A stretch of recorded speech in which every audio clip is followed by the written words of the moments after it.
Have you ever had one of those moments where everything seemed to go wrong at once? Your morning coffee spills, you miss the bus, someone says something that cuts just a little too deep, and by the end of the day you're left wondering, what is going on? We tend to brush these things off as bad luck, as random chaos in an indifferent universe. But what if I told you that these moments, these patterns, these seemingly accidental collisions of circumstance are not random at all? What if the universe has been trying to get your attention, and you've been too busy, too distracted, too caught up in the noise to notice? Now, before you think I'm suggesting some cosmic postman is delivering little warning notes to your doorstep, let me clarify. The universe doesn't work with telegrams or smoke signals. It speaks in the language of pattern, of rhythm, of synchronicity. It speaks through the very fabric of your experience. And when you're heading in a direction that's out of tune with the fundamental nature of things, when you're pushing against the current rather than flowing with it, the universe has ways of getting your attention. Think about it this way. If you were walking toward the edge of a cliff, wouldn't you want someone to tap you on the shoulder? The universe is always tapping. The question is whether you're listening. Let's talk about what these signs actually look like. Because I think most of us, when we hear the word sign, imagine something dramatic. A burning bush, a voice from the heavens, a lightning bolt spelling out your name. But the universe is far more subtle than that. It whispers before it shouts. It nudges before it pushes. And if you ignore the whispers long enough, well, then you might find yourself face down in the mud, wondering how you got there. The first sign is resistance. Persistent, grinding, exhausting resistance. You wake up every morning with a sense of dread about the day ahead. Your work feels like pushing a boulder uphill. Your relationships feel strained, forced, like wearing shoes that are 2 sizes too small. Everything requires tremendous effort, and nothing seems to flow naturally. This is not life being difficult for the sake of difficulty. This is the universe telling you that you're swimming against the current. You're trying to force something that doesn't want to be forced. You're clinging to a path that isn't yours to walk. The river wants to carry you in a certain direction, but you're gripping the rocks on the shore, insisting that you know better. Here's the thing. Life is supposed to have a certain ease to it. Not ease in the sense that everything is comfortable and nothing challenges you, but ease in the sense that when you're moving in harmony with your nature, with the way things actually work, there's a flow. Things open up. Doors appear. Opportunities present themselves. It's like sailing with the wind rather than against it. But when you're out of alignment, when you're forcing yourself to be someone you're not, or chasing something that was never meant for you, the universe puts obstacles in your path, not to punish you, but to redirect you, to get you to stop and ask, wait, why is this so hard? Why does this feel so wrong? The second sign is repetition. The same problems keep showing up in different disguises. You leave one job because of a difficult boss, only to find the exact same personality at the next company. You end a relationship because your partner wouldn't listen to you. And somehow your next relationship has the same issue. You move to a new city to escape your problems, only to discover that you packed them in your suitcase and brought them along. This is not coincidence. This is not bad luck. This is the universe holding up a mirror. It's saying, look, here's the pattern. Here's the thing you need to see about yourself. Here's the lesson you keep refusing to learn. The universe is remarkably patient, but it's also remarkably persistent. If there's something you need to understand, something you need to change, it will keep presenting you with the same situation over and over again until you finally get it. It's like being stuck on the same level of a game because you haven't learned the skill you need to progress. And the interesting thing is, the moment you actually learn the lesson, The moment you genuinely shift something inside yourself, the pattern disappears. Suddenly those difficult people stop appearing in your life. Those situations that used to trigger you don't bother you anymore. Not because the world changed, but because you changed. You learned what you needed to learn, and the universe said, all right, let's move on to the next chapter. The third sign is exhaustion. Not the kind of tired you feel after a good day's work. Not the pleasant fatigue of having used your body and mind fully, but a bone-deep, soul-crushing exhaustion that no amount of sleep seems to cure. You wake up tired, you go to bed tired, everything feels heavy. This is your system telling you that something is fundamentally wrong. You're living in a way that drains you rather than sustains you. You're giving your energy to things that don't deserve it. You're maintaining a version of yourself that requires constant effort to uphold. Think about it. A tree doesn't get exhausted from being a tree. A bird doesn't tire itself out by being a bird. They simply are what they are, and in being what they are, they fulfill their nature effortlessly. But we humans have this peculiar habit of trying to be something we're not. We create elaborate personas, we maintain complicated lies, we twist ourselves into shapes that please others while betraying ourselves. And this requires enormous energy. When the universe sends you exhaustion, it's saying, stop, rest, reconsider. The way you're living is not sustainable. Something has to change. The fourth sign is disconnection. You feel increasingly isolated from the people around you. Conversations feel hollow. Your relationships lack depth. You go through the motions of social interaction, but there's no real connection, no genuine presence. You're there, but you're not really there. This happens when you've wandered too far from your authentic self.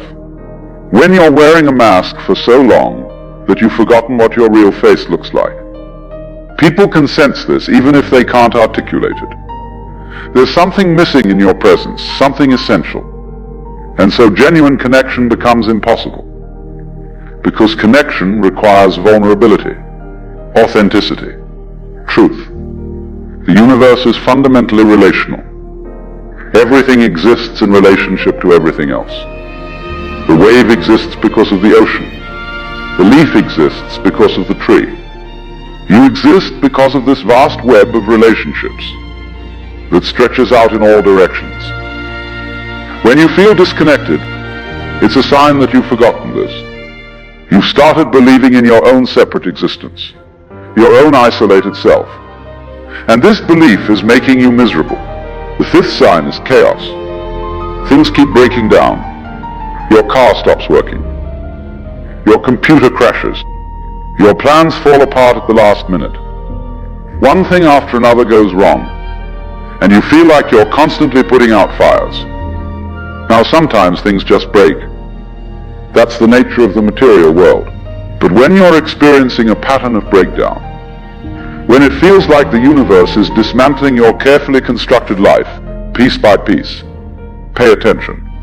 This is often the universe clearing away what no longer serves you. It's making space for something new. We cling so tightly to our structures, our plans, our ideas of how things should be, and sometimes the only way for something better to enter is for the old to fall apart. The farmer doesn't plant new seeds in a field that's already full of crops. First there must be clearing. First there must be space. The breakdown is not the problem. The breakdown is the preparation. The sixth sign is physical symptoms. Your body starts speaking up. Headaches, stomach problems, muscle tension that won't release. Your body is wise, much wiser than your thinking mind. It knows when something is wrong, long before your thoughts catch up. And when it can't get your attention any other way, it starts sending pain signals. Pain is not your enemy. Pain is information. It's your body's way of saying, hey, something needs to change here. We can't keep going like this. When you ignore the whispers, the body starts to shout. And if you ignore the shouting, well then you might find yourself flat on your back, with no choice but to listen. The seventh sign is synchronicity. Strange coincidences start happening. You think of someone, and they call. You need information, and a book falls off the shelf right in front of you. You meet exactly the right person, at exactly the right moment. These moments of meaningful coincidence are like breadcrumbs, the universe leaving you a trail to follow. Carl Jung, that great explorer of the mind, spoke about synchronicity as evidence that there's more going on than we typically acknowledge, that beneath the surface chaos of life, there's a pattern, an order, a meaning. When synchronicities increase, it often means you're at a crossroads. The universe is trying to guide you, trying to show you which way to turn. But here's the crucial thing. These signs are not omens of doom. They're not the universe being cruel or punishing you. They're course corrections. They're love letters, written in the language of reality. The universe is not trying to hurt you. It's trying to wake you up. Think about a fever. When you have an infection, your body raises its temperature. This doesn't feel good. It's uncomfortable, sometimes even painful. But the fever is not the problem. The fever is the solution. It's your body's way of fighting off what doesn't belong. In the same way, these signs, these disruptions, these uncomfortable moments are not the problem. They're your life's immune system activating. Something toxic has entered, something that doesn't belong, and your system is working to eliminate it. Right. The question is, what do you do when you notice these signs? Because noticing is only the first step. You could notice them and then promptly ignore them, which is what most people do. We're remarkably good at seeing what we don't want to see, and then pretending we didn't see it. The response required is not dramatic action. It's not about quitting your job tomorrow, or ending your marriage, or selling all your possessions and moving to a monastery. Those might be the right moves for some people in some situations, but dramatic external changes, without internal understanding, usually just create more problems. The response required is stillness. Stop. Be quiet. Listen. The universe is speaking, but you have to create space to hear it. You have to turn down the volume on all the noise, all the constant chatter, all the opinions and expectations and demands that fill your head from morning to night. Sit with yourself. Not with your phone, not with a book, not with any distraction. Just sit. And in that sitting, ask yourself honestly, what am I being told here? What am I refusing to see? What am I clinging to that needs to be released? The answers won't come as words. They'll come as knowing, as recognition, as a feeling of yes, that's it. Your body will relax slightly. Something that was tight will loosen. This is the sign that you've touched truth. And then, once you've heard the message, once you've understood what's being asked of you, the work is simple but not easy. You have to act on what you know. You have to make the change, even when it's uncomfortable, even when people don't understand, even when you're not sure how it will all work out. This is where most people get stuck. They receive the message, they understand what needs to happen, and then they do nothing. They go back to their old patterns, their old ways, their comfortable misery. And so the signs must get louder, the whispers become shouts, the nudges become shoves, but it doesn't have to be this way. You can choose to listen to the whispers. You can choose to respond when the universe taps gently on your shoulder, rather than waiting for it to knock you flat. Because here's what I want you to understand. The universe is not separate from you. You are not a tiny, isolated self, navigating a hostile cosmos. You are the universe experiencing itself in human form. When the universe warns you, it's you warning yourself. Your deeper wisdom, your connection to something larger than your small ego self, is trying to get through to your conscious awareness. So these signs, these warnings, They're not coming from outside. They're bubbling up from inside. From that place in you that knows, that's always known, what's true and what's false, what serves life and what doesn't. The question becomes, are you willing to trust yourself? Are you willing to trust the deeper knowing even when it contradicts what your thinking mind insists is true? Are you willing to follow where life wants to take you, even when it means letting go of what you thought you wanted? This is the great adventure of being human. Not knowing where you're going, but trusting the process anyway. Not clinging to a fixed path, but being willing to be surprised, to be redirected, to be shown something you never imagined.